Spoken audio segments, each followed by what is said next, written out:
इतने इंपॉर्टेंट मुद्दे आप उठाते हैं और आप लोकतंत्र और लोकतांत्रिक संस्थाओं की बात कर रहे हैं, बहुत अहम मुद्दे हैं। अच्छा एक बात बताइए, फिर भी आपके नेता राहुल गांधी हरा नहीं पा रहे हैं मोदी जी को। अरे कोई कुश्ती का मैच थोड़ी चल रहा है, बॉक्सिंग थोड़ी हो रहा है।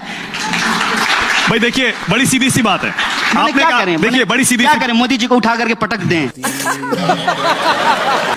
ये कोई बात थोड़ी होता है। आप लोकतांत्रिक प्रक्रिया को देखिए ना, हम ये कह रहे हैं भाई चुनाव में पटखनी देनी चाहिए। अगर आप ये चाहते हैं कि आप सत्ता में आए और लोकतंत्र को आजाद कराएं, क्योंकि आपके हिसाब से वो नहीं ये सब बेड़ियों में है। मैं कह रहा हूं कि लोकतांत्रिक संस्थाएं पिछले कुछ सालों में, कुछ दशकों में कमजोर हुई है। बात तो सही है। जिस तरह से हर चीज का सत्ता का केंद्रीकरण हो रहा है, पूंजी का केंद्रीकरण हो रहा है, ये किसी भी लोकतांत्रिक देश और समाज के लिए अच्छा क्या नहीं। इसी वजह से हार रहे हैं चुनाव? क्या इसी वजह से आपको लगता है चुनाव हार रहे हैं? बताता हूं, मैं इसका एक एग्जांपल देता हूं।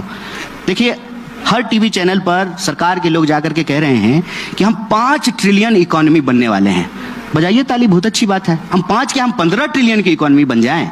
लेकिन फिर ऐसा कैसे हो रहा है कि 5 ट्रिलियन इकोनॉमी वाले देश में 80 करोड़ लोगों को 5 किलो अनाज लेकर के खुश रहना पड़ रहा है? यही नहीं, अभी और सुनिए।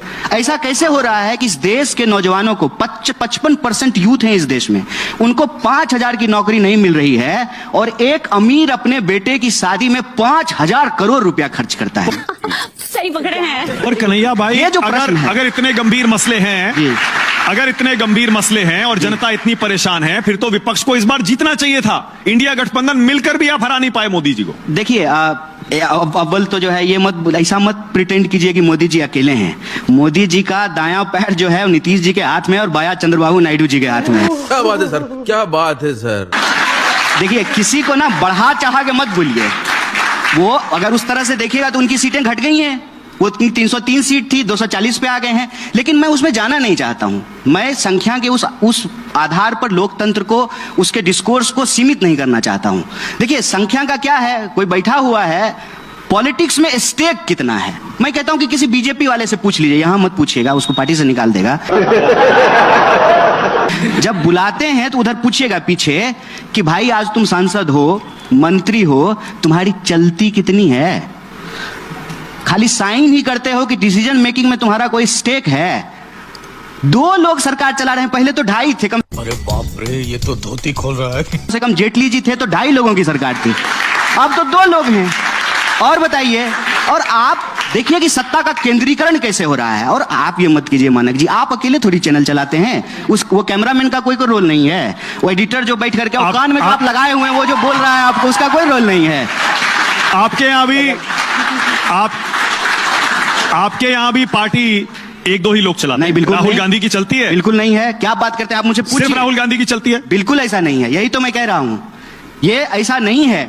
आप हमसे पूछिए कोई ऐसी बात जो बीजेपी का नेता जवाब नहीं दे सकता है। पूछिए कोई ऐसा प्रश्न, हम यहाँ आपके सामने खुले होकर के जो उस पर पोजीशन लेंगे। आप पूछिए कि इमरजेंसी सही हुआ कि गलत हुआ। कांग्रेस में हम प्रश्न बता देते हैं। पूछिए कि इमरजेंसी सही था कि गलत, पूछिए। बोलिए, बताइए। गलत था। हाँ। हम बोल रहे हैं, बोलिए। हाँ। आप बीजेपी के किसी नेता से पूछ लीजिए कि आज इमरजेंसी लगी हुई है, सही है कि गलत है, धीरे से भी नहीं बोलेगा। पता है आपको, ये हुई ना बात। ये फर्क होता है। अच्छा, राहुल की नहीं चलती है तो किसकी चलती है? उनकी भी चलती है, सबकी चलती है। कांग्रेस पार्टी किसी एक व्यक्ति की पार्टी थोड़ी है। कांग्रेस पार्टी हजारों करोड़ों कार्यकर्ताओं की पार्टी है, सबकी चलती है। एक बात बता देते हैं, कांग्रेस पार्टी में राहुल जी का विरोध करके भी आप कांग्रेस में रह सकते हैं, बीजेपी में आप मोदी जी का विरोध करके बीजेपी में नहीं रह सकते हैं। इस बात को याद रखिएगा। आरोप ये लगता है क्योंकि कांग्रेस पार्टी बार बार सारे मुद्दे उठा के भी बीजेपी को हरा नहीं पा रही है, इसीलिए उसने अब ये मुद्दा उठाया है, जातिगत जनगणना का।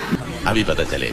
तो ये एक बात बताइए, हम मतलब चुनाव, कुछ सीट हमारे कम हो गए तो हमारा राजनीति करना अप्रासंगिक हो गया, ये कौन सी बात हो गई? तो बीजेपी 2 सीट जीती थी किसी जमाने में, और फिर जो है 80 जीती, 180 जीती, 303 जीती, अभी 240 जीत गई। चुनाव होते रहेंगे, लोकतंत्र चलता रहेगा, देश आबाद रहेगा, कोई जो है चुनाव में जीतेगा, कोई हारेगा, ये प्रक्रिया चलती रहेगी। और इसके आधार पर क्या राजनीति करना बंद कर? और राहुल गांधी ये क्यों कहते हैं कि इंडियन स्टेट के खिलाफ लड़ रहा हूं मैं? क्योंकि बीजेपी कह रही है ये असली देशद्रोही तो ये है। अच्छा, इंडियन स्टेट का मतलब होता है भारत राज्य, जिसमें संवैधानिक व्यवस्था में जितने भी पद हैं, संस्थाएं सब आती हैं, और उसमें तो एलओपी का पद भी होता है जिस पर वो खुद बैठे हुए हैं। देखिए मानक जी, आपने अच्छा कि एक सवाल पूछा, अभी तक ना मुझे इस पे बोलने का मौका नहीं मिला था। मुझे ना 2 मिनट अनइंटरप्टेड बोलने दीजिएगा इस पे।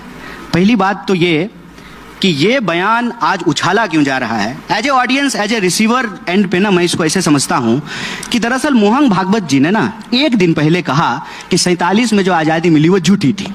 बयान वो था, मुद्दा वो था।